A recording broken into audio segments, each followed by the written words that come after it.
இப்போ போட்டோல பாத்துட்டு இருக்கீங்கல்ல, இந்த பாட்டிக்கு 65 வயசு ஆகுதுங்க. மத்திய பிரதேச மாநிலம் சிவப்பூர் அப்படின்ற பகுதியை சேர்ந்தவங்க தான் இவங்க.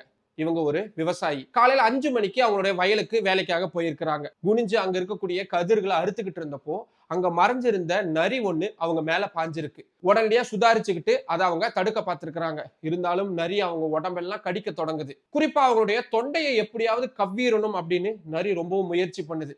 ஆனா அவங்களுக்கு அது புரிஞ்சிருச்சு. அது மட்டும் நடந்துருச்சுன்னா நம்ம இன்னைக்கு செத்து போயிருவோம். கண்டிப்பா அதை பண்ண விடாம தடுத்துடணும் அப்படின்னு நரி கூட போராட தொடங்குறாங்க. அவங்களுடைய சேலையை எடுத்து அதை கிழிச்சு நரியோடைய வாயை கட்டுறாங்க. ஆனாலும் நரி விடுறதா இல்லை. ஏன்னா அதுக்கு இருக்கக்கூடிய நகத்தெல்லாம் வச்சு அவங்க உடம்புல கண்டபடிக்கு பூரி வைக்குது. உடனடியா அவங்க என்ன பண்றாங்க, அந்த சேலையை எடுத்து அதோட கழுத்தை நசுக்க தொடங்குறாங்க.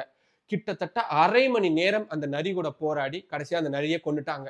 ஆனா அவங்க உடம்புல 20க்கும் மேற்பட்ட இடங்கள்ல கடுமையான காயம் ஏற்பட்டிருக்கு. ரத்தப்போக்கு அப்படின்றதும் ஏற்பட்டிருக்கு. அதனால அவங்க அங்கேயே மயங்கியும் விழுந்துடுறாங்க. கொஞ்ச நேரம் கழிச்சு கிராமத்துக்காரங்க வயலுக்கு வேலைக்காக வந்தப்பதான் இவங்களை இப்படியான ஒரு நிலைமையில பார்த்திருக்காங்க.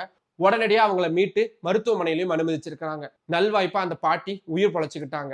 வீரம்னு வந்துட்டா 20 என்ன 60 என்ன, தைரியம் இருந்தா போதுங்க, எதையுமே சமாளிச்சிடலாம். கரெக்ட் தானே?